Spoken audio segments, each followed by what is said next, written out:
This is the ultimate test. It doesn't get any more difficult than this. A baby portrait. From the word go, the subject, cute as she is, hasn't stopped moving at all. It's a miracle to get anything down in these circumstances. In this situation, the portraitist has to rely on his knowledge of the anatomy of the human face, and in particular here, the proportions and the structure of a child's face.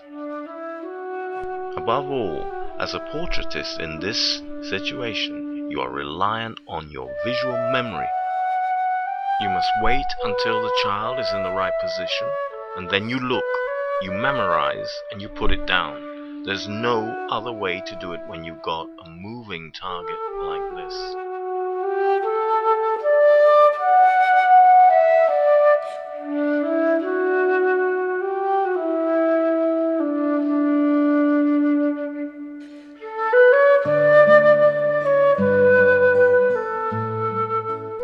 When a baby has begun to get fed up and has begun to cry, it's extremely difficult to get her back on board.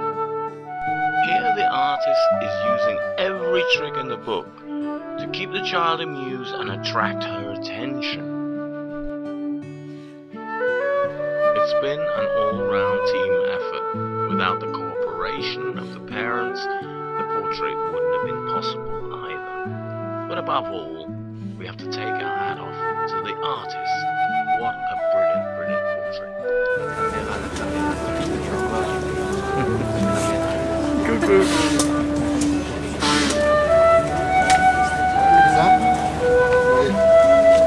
On va voir sa réaction. Allez, regarde. Voilà, go. Ah ben bravo. Ah ouais. Bon travail. Regarde. Bon travail. T'as vu? C'est toi, hein? Dis merci, monsieur. Dis merci. Merci. Ah ouais, super. Merci beaucoup. Je vais essayer de vous attendre. Oui, oui, là,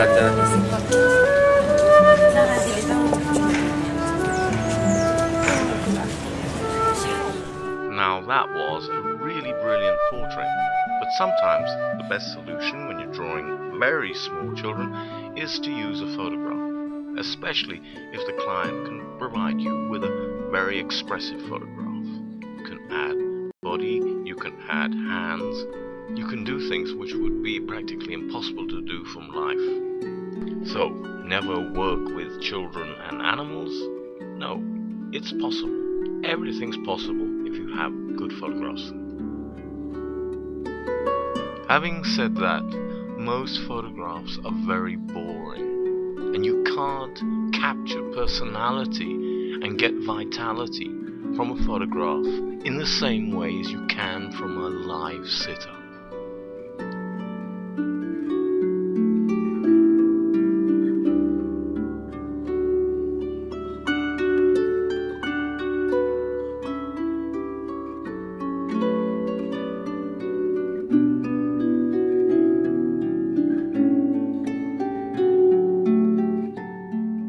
The artist has really captured something essential about this little child, and you can see this from the reaction of sheer delight shown by members of the family when they see the finished portrait. Wow! What do you think about that, Molly? Hey? That's great, isn't it? She stayed awake too. Yes. Hey Mom, what do you think? Sleeping babies can make absolutely superb portraits, but you still have to work fast because you really don't know when they're gonna wake up.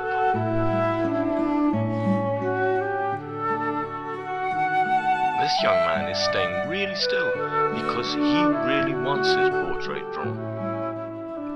9 times out of 10, if you make a child sit against his or her will, it's not going to work. They're either going to move all the time, or they're not going to give you a natural expression. Now here's a rare treat. This is a portrait executed with a graphite pencil, a simple disposable graphite pencil. She begins the drawing, however, with pastel, light grey pastel.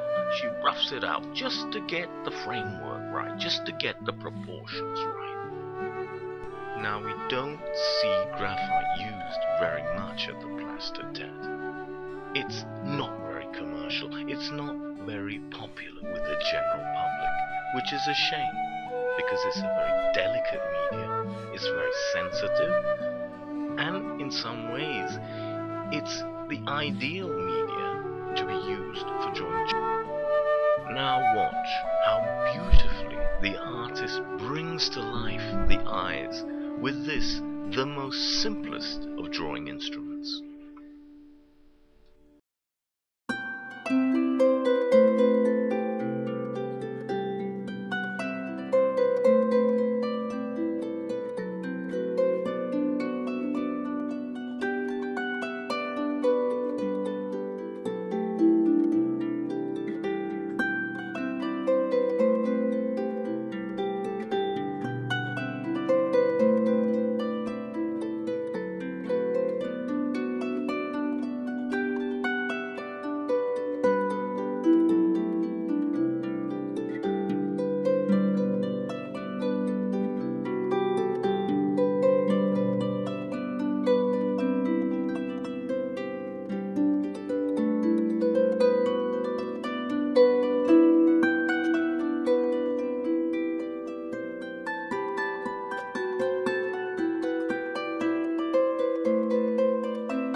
Vous êtes content, papa? Oui, très content. Children are difficult to draw, mainly because their faces haven't been bashed about by life yet. But that doesn't mean that they don't have personality. They do, as every mother, every father will tell you. Each child is unique, and each child has a very definite personality. It's the artist's job to capture the magic of this individuality, whatever the media we're using, whether it's graphite, or pastel color, or songhi, or sepia. One thing is for sure, if you can master the very difficult art of drawing children, there won't be very much left for you to learn about drawing portraits.